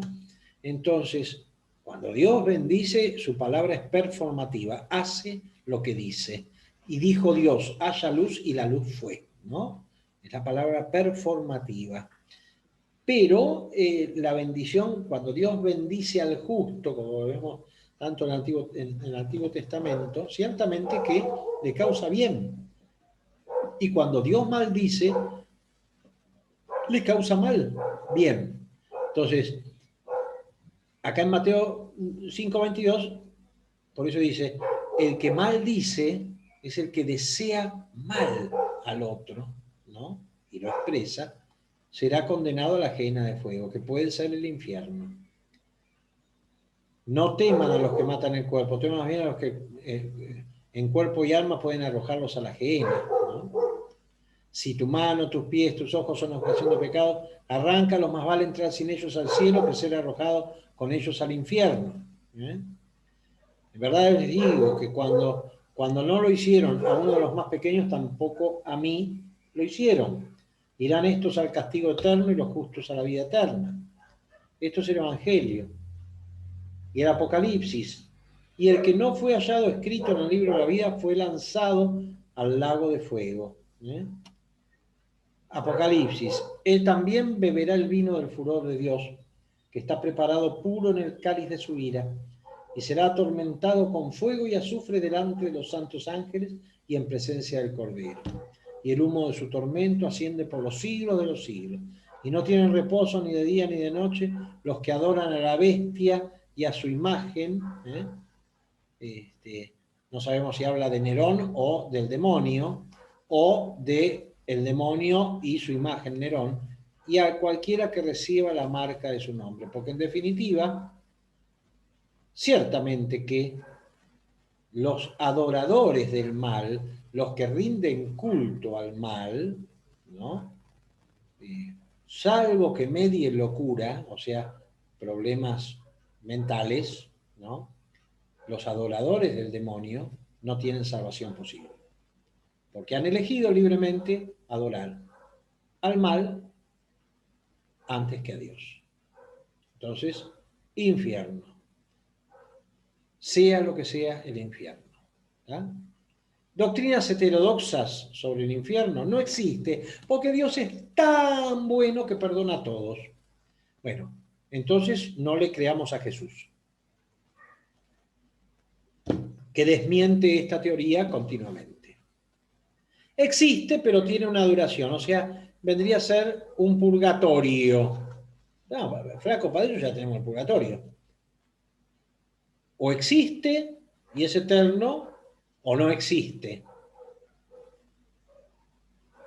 Otra teoría heterodoxa. No existe el infierno, existe la muerte eterna, o sea, el que es considerado digno va al cielo. El que es considerado digno pero tiene que pegarse una ducha va al purgatorio. Y el que no es considerado digno, ¡ping!, desaparece. O sea, se extingue, se apaga para siempre, ¿no? Todas estas son doctrinas heterodoxas. El infierno es este mundo. No, este mundo puede ser un cielo o un infierno según vos lo hagas. ¿Eh? ¿Y qué nos puede hacer dignos del infierno? ¿Eh? No te toques ahí, que te vas a ir al infierno, nos decían las abuelas, cuando nos tocábamos las partes pudendas, ¿no? No son esas cosas. Lo que te hace digno del infierno es odiar a Dios creyendo en Él, ¿no? Decirle que no creyendo en Él. Si no crees en Dios y tenés una vida buena, posiblemente, bueno, Dios te diga, viste que yo existía, toma, ahora te vas a pasar 2000 años en el purgatorio, por jodido, ¿no? Pero no es necesario pensar que el increyente se va a condenar. Pero si yo creo en Dios y odio a Dios, ¿no? Y trabajo contra Dios para mearle el asado a Dios, ¿no? Entonces ahí sí estoy ganándome todas las entradas al infierno. O cuando yo me creo Dios, estableciendo qué es lo que está bien y qué es lo que está mal, yo determino qué es el bien, qué es el mal, ¿eh? Que eso es el pecado de Adán y Eva, ¿no?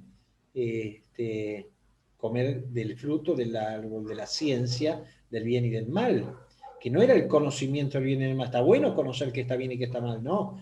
En el mito, este árbol es determinar el hombre que está bien. Entonces, si yo decido que está bien liquidar 6 millones de judíos en los campos de concentración, eso es el bien, ¿no?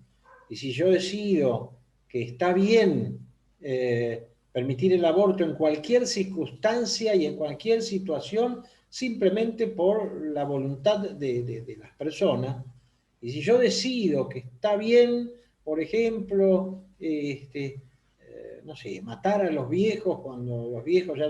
Bueno, ahí me creo yo Dios, porque me pongo yo en el lugar de Dios. Pasaje al infierno. El homicidio por odio, interés propio o venganza, pasaje al infierno. El homicidio es muy grave. Todo lo que dice Mateo 25, porque tuve hambre y no me diste de comer, tuve sed y no me diste de beber, tuve preso y no me visitaste, desnudo y no me vestiste.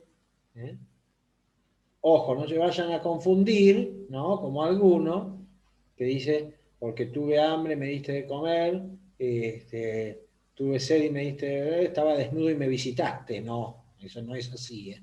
No se confundan los pedazos de este parágrafo. Ahora, la buena noticia es que aún con todo esto, hasta el último momento yo me puedo salvar si es que me arrepiento realmente y aún menos en deseo me quisiera confesar. Obviamente que no voy a pasar, como dice San Pablo, como quien pasa por el fuego, o sea, todo medio chamuscado, voy a quedar como un pollo, ¿viste? Chamuscado. Bueno, así. ¿Qué significa esto? Y que evidentemente voy a tener que purgar, te guste o no te guste. Entonces, la llave de la salvación, dejando de lado una cruz clavada, la cruz de Jesucristo, es la ley del amor. Este es mi mandamiento, que se amen ustedes entre ustedes como yo los amé. No hay amor más grande que dar la vida, gastar la vida por los amigos. Y ustedes son mis amigos y cumplen lo que les mando. Pero ojo, hay que entender bien qué es el amor, muchachos y chicas. El amor en el sentido semítico es hacer el bien al otro. Volvemos. Mateo 25, ese es el amor, ¿no? No es un sentimiento, no es el corazoncito, no es el te amo humano, es hacer el bien. Hay un amor de este tipo, que es el de Santa Teresa de Calcuta, lavando y dándole de comer a moribundos, a personas sucias sacadas de la calle, o San Francisco lavando al leproso, ¿no? Y se ama haciendo el bien porque hay misericordia, ¿no? Se apoya el corazón en la miseria del otro, se ve en el otro a Cristo, aunque no haya un amor sentimental, o sea, yo no necesito querer al otro como quien quiere a una persona amada, como quien quiere a su mujer, a su marido, a su hijo, a su hija, a su padre, a su madre, a su amigo, a su amiga. No es necesario este amor. El amor cristiano es el que ve en el otro a Cristo y lo ama porque ama a Cristo. Entonces, a ver, el amor sentimental es muy distinto en cuanto a que en el amor sentimental, ¿qué quiere el que ama? Y recibir la respuesta del objeto amado. Quiere la presencia del amado, la posesión del amor. Pero en el sentido de Dios el amor no requiere esto. Yo hago el bien y dejo ir. Es como el samaritano de la cosa, ¿cómo se llama? De la parábola. El tipo pasa, ve a un tipo que lo habían agarrado, cagado a Pablo los ladrones, lo cura, lo lleva a la posada, deja plata para pagar que esté más allá y se va, sigue su camino. ¿Ok? Bueno, entonces hago el bien y dejo ir. No lo hago por mí, sino por el otro, que es Cristo. ¿Ok? Y este es el sentido de Mateo 25, en línea de la palabra del samaritano. Pero a veces nos endurecemos el corazón hasta el punto de no conmovernos frente a ninguna necesidad, frente a ningún dolor. Nos importa 3 cominos el dolor del otro. Bien, cada pecado que cometo y no reconozco, cada pecado que no reconozco y no aborrezco, va endureciendo mi corazón como si le fuera agregando una costra de mugre. Y entonces un corazón así tan enmugrecido no es capaz de sentir la necesidad del bien del otro. ¿Ok? Me hace mi corazón insensible al bien del otro. Por lo mismo, es necesario aborrecer cada pecado, leve o grave, reconocerlo, aborrecerlo, perdonarlo en el sacramento de la reconciliación, porque esto hace que mi corazón siga siendo sensible. Es una lucha constante para ser de Dios y merecer ver a Dios, o mejor dicho, merecer estar a la sombra de la cruz. O sea, apropiarnos, hacer míos los méritos de Jesús. Lucrar los méritos de Jesús. Lucrar no es ganar plata en este sentido. Lucrar es decir, aprovechar los méritos de Jesús. Digamos, para ir finalizando, que el limbo es una doctrina ya oficialmente abandonada por la Iglesia. Provenía de la Edad Media, estaba nombrada en el Catecismo de Pío X, ¿no? La palabra viene del latín limbus, frontera. Era para determinar qué pasa con los chicos que se mueren antes de que tengan la posibilidad de pecar y antes de bautismo. Entonces, no podían ir al cielo porque no estaban bautizados, no podían ir al infierno porque no habían pecado, entonces iban a un lugar fronterizo, que era una especie de nada, ¿viste? El limbo. Ratzinger, cuando defenestró la teoría del limbo, siendo Papa Benedicto XVI, dijo, siempre fue una hipótesis teológica, jamás una verdad de fe. Las hipótesis teológicas, como ustedes saben, no son verdad. Entonces, no sabemos con certeza qué le pasa a esos chiquitos, pero tenemos sustanciales motivos para esperar que Dios, en su amor y misericordia, lleva a estos niños a la salvación, dice el padre Paul McPartland de la Comisión Teológica Internacional. En el luteranismo no hay purgatorio, el destino final se define inmediatamente, beatitud para los que creyeron en el perdón de los pecados a través de la cruz, infierno para los que no creyeron o perdieron la fe. Punto. Lutero sigue a Jerónimo y otros autores como San Juan Crisóstomo, que no tomó como canónimos los libros de deuterocanónicos, ¿no? Con lo cual la visión de Macabeo se cae. Entonces, bueno, la diferencia con el luteranismo es esa. Y además, esto lo paso porque no... y además, los luteranos hablan de la teoría de la dormición, ¿no?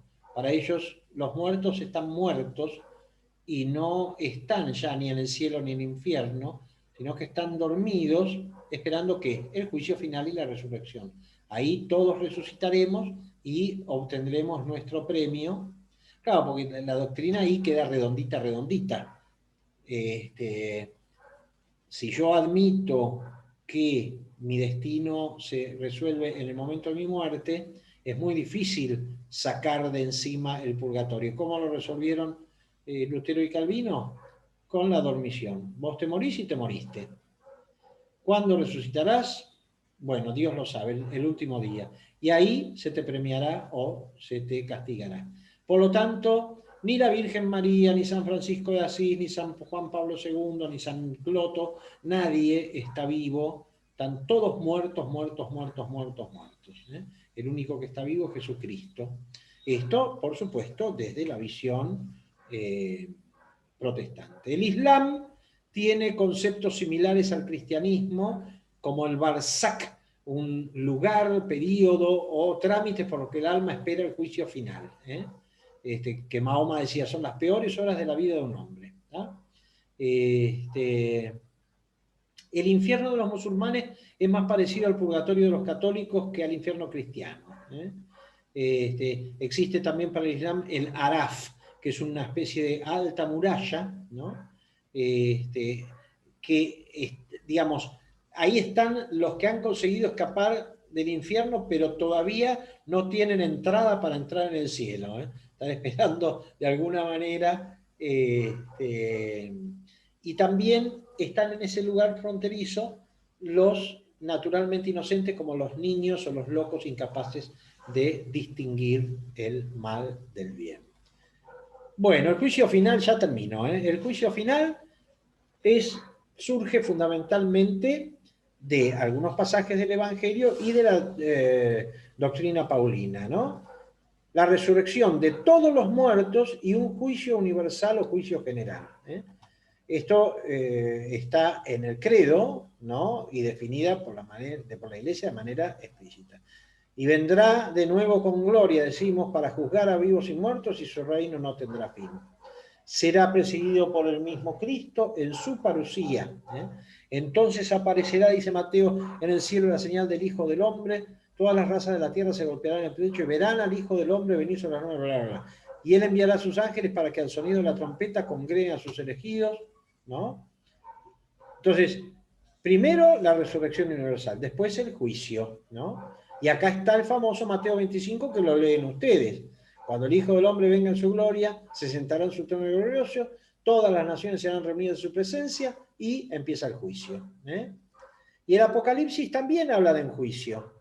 Y vi a los que habían muerto, grandes y pequeños, de pie delante del trono. Fueron abiertos los libros. Y los que habían muerto fueron juzgados de acuerdo al contenido de cada uno según sus obras. El mar devolvió a los muertos que guardaba, la muerte y el abismo son lo mismo. Y los que no estaban inscritos en el libro de la vida fueron arrojados al estanque de fuego. ¡Sas! Bien. El gran problema es la resurrección de la carne, uno de los problemas más arduos para la teología, especialmente para la teología actual. Porque la destrucción total de nuestros cuerpos nos hace difícil el creer en la resurrección de la carne. Sin embargo, es dogma. Creo en la resurrección de la carne y en la vida del mundo futuro.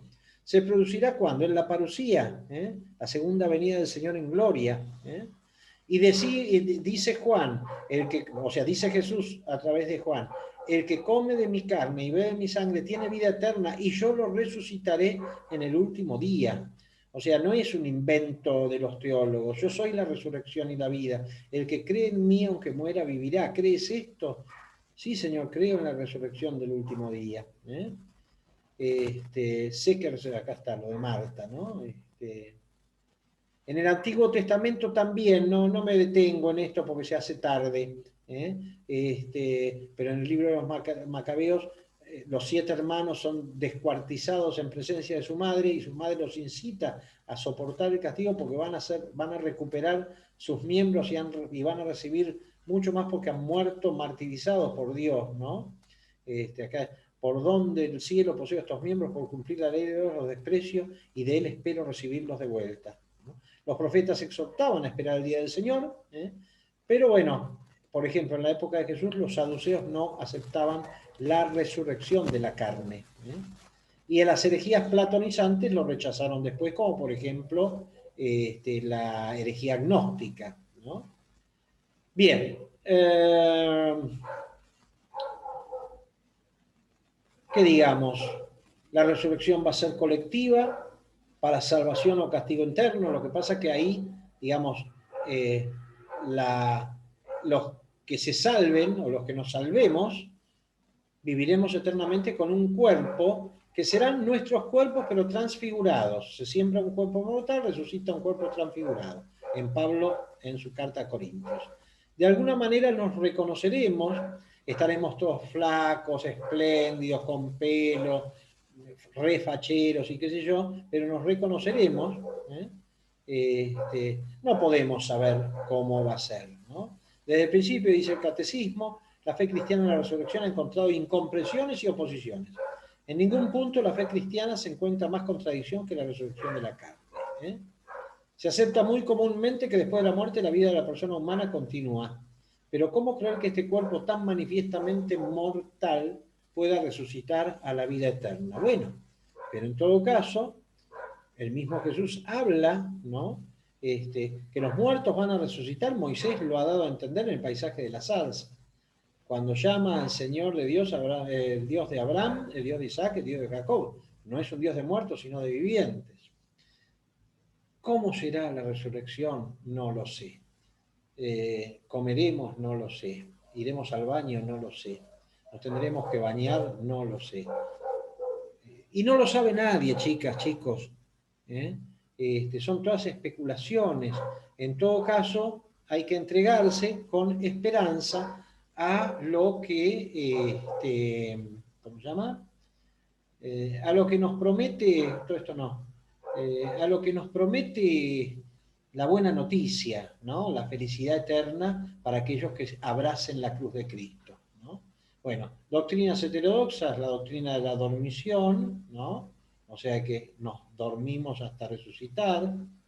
La teoría de la resurrección en el momento de la muerte, que muchos abrazaron, o sea que como el tiempo en la eternidad es otra cosa, que vos resucitás en el mismo momento en que te morís y te vas al cielo o al infierno con tu cuerpo transformado en el momento mismo en que te morís. Esto es heterodoxo. Heterodoxo significa no, o, digamos, no aceptado por la iglesia, ¿no? El cadáver, dice esta teoría, no es el cuerpo del difunto y por eso se pudre, se transforma en tierra. Otra, la teología de la oposición, inmortalidad del alma versus resurrección. Hay una teología que sostiene que la inmortalidad del alma se opone a la resurrección, que no puede pensarse en las dos cosas a la vez. Bueno, y otras cosas que no vienen a la... no vienen, quiero terminar hoy, pues ya no hay más tiempo. Lo único que yo digo, y esto es una cosa que digo yo, la analogía informática la digo yo, por más que nuestros cuerpos, por más que nos coma un tiburón y terminemos en la panza del tiburón, no sería problemático para Dios volver a reconstruirnos. Con la analogía informática, así como podemos decir que en un servidor en la nube está toda la información que nos permite reconstruir un Word o un MP3 o un JPG o cualquier archivo, si está en un disco duro, si no se pierde, bueno, en Dios está toda la información de lo que hemos vivido, de lo que hemos sido, de nuestra gordura, de nuestra flacura, de nuestro pelo, de todo.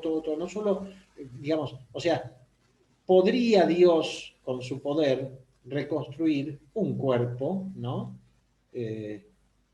Y hasta mejorado, ojalá, Dios mío. Si me vas a dar el cuerpo, sacame unos kilos y agregar unos pelos, Dios mío. Si no, déjame en alma separada. Los cielos nuevos y la tierra nueva será una nueva creación, cuya naturaleza es misteriosa. Y bien, mucho más no se puede decir, ¿no? Lo que sí podemos decir, pero es para desarrollarlo en un momento, digamos, como un tema aparte, porque es medio largo, es que la reencarnación no puede ser una creencia cristiana, porque la reencarnación niega la redención de Cristo. Acá sí estamos de acuerdo con nuestros hermanos protestantes, ¿no? Porque la reencarnación dice que yo me reencarno para purgar los pecados que haya cometido en esta vida y si vuelvo a pecar y así nos vamos reencarnando, ¿no? En distintas existencias. Entonces, para eso la cruz de Cristo no sirvió para nada. Lo veremos con detenimiento en algún otro encuentro. Corolarios, o sea, con esto sí llegamos al final. Dios quiere que todos los hombres se salven y lleguen a la vida. Por supuesto, los hombres y las mujeres. Nos han dado la muerte y la resurrección de Jesucristo como garantía de esa salvación. Ahora, hay que aceptar e incorporar a nuestra vida, en la medida que sea posible, precisamente la muerte y la resurrección de Jesucristo, y hacer una opción primordial por Dios y por Cristo. Por supuesto, en el Espíritu Santo que nos posibilita. Si vos tenés una opción primordial por Dios y por Cristo, aunque te mandes cagadas en tu vida, te vas a salvar. La opción primordial es importante. Esa fe, esa esperanza y esa caridad, que aunque imperfectas, que aunque pobres, que aunque chamuscadas, tenés. Bueno, eso es una opción primordial. Aunque tengas épocas de sequedad espiritual, tenés la opción primordial por Dios y por Cristo en el Espíritu Santo. Pero estamos llamados a ser santos e intentar vivir siempre como Él vivió. Él es nuestro modelo, Él es nuestra guía, por eso el seguimiento de Cristo, la imitación de Cristo, y reconciliándonos con el Padre a través de Cristo, porque la reconciliación la conseguimos a través de Cristo cada vez que pecamos. Hay una vida futura que hay que desear, aceptar, esperar. En esa vida futura todo dolor desaparece, todo imperfecto queda, deja paso a lo perfecto. Ahora, aceptar esa vida futura implica trabajar por hacer mejor esta vida presente. Para mí y para los demás y para mí. Y vivir en la esperanza. Como decía Pablo VI, nosotros vivimos en el tiempo de la esperanza. La iglesia está en transformación, no ha alcanzado su estado completo y perfecto. Existe un reino futuro en el que la luz, la vida, se dan plenamente y sin límite. Pero nosotros vivimos en otro tiempo. ¿En qué tiempo? En el tiempo de la esperanza, ¿no? Y bueno, con respecto a la muerte, Cristo ha resucitado y todos los que creen en Él no morirán para siempre. Un tema pendiente que quedará para algunos de estos años es cómo nos salva Jesucristo. Y lo que no hayan entendido se joden, porque lo que no hayan entendido, porque yo tampoco lo entiendo. Así que, Fede, borra todas esas preguntas que querías hacer, ¿ok?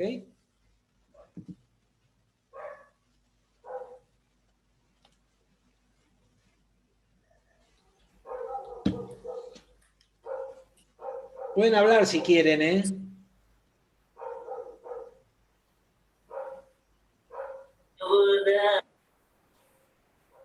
¿Quiere preguntar, Raúl? No se puede preguntar, está prohibido preguntar. Es pecado mortal, te manda al infierno directamente porque demuestra que no tenés fe en tu... ¿Qué bar ni bar? ¿No? ¿El bar de River?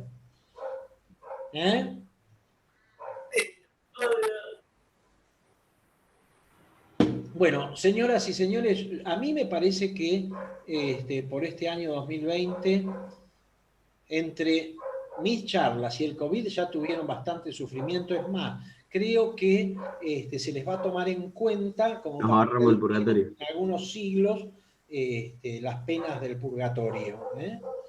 Así que me parece que podemos dar por finalizado el año de formación y ustedes después, en la soledad de las decisiones que toman los jefes, decidirán si el año que viene seguimos. Ojo, ahora voy a hablar en serio.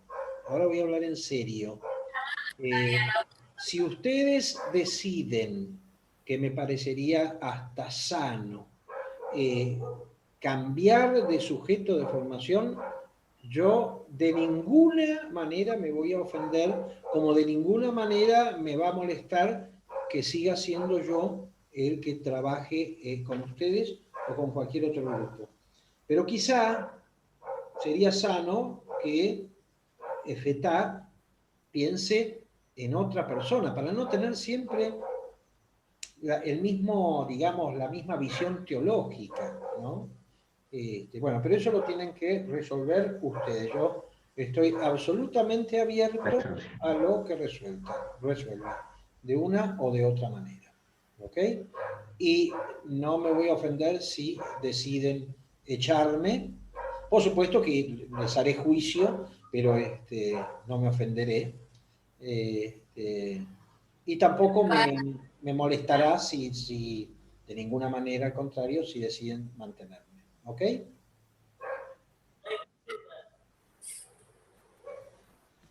que sepa ir con Fede.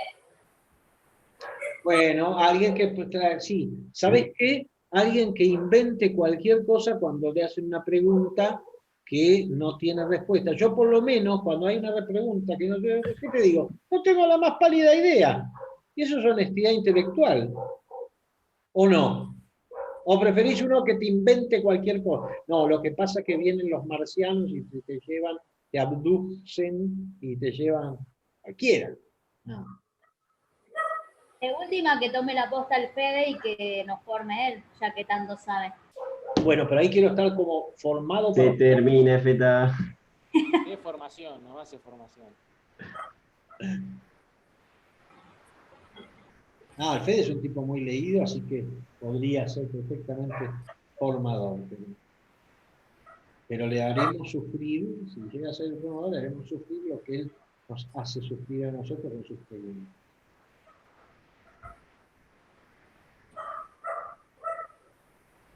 Bueno, Raúl, muchas gracias por la formación. Hoy llegué medio tarde, así que no sé si lo nombraron al pío o no, pero bueno. No, no se nombró a piano, no, para que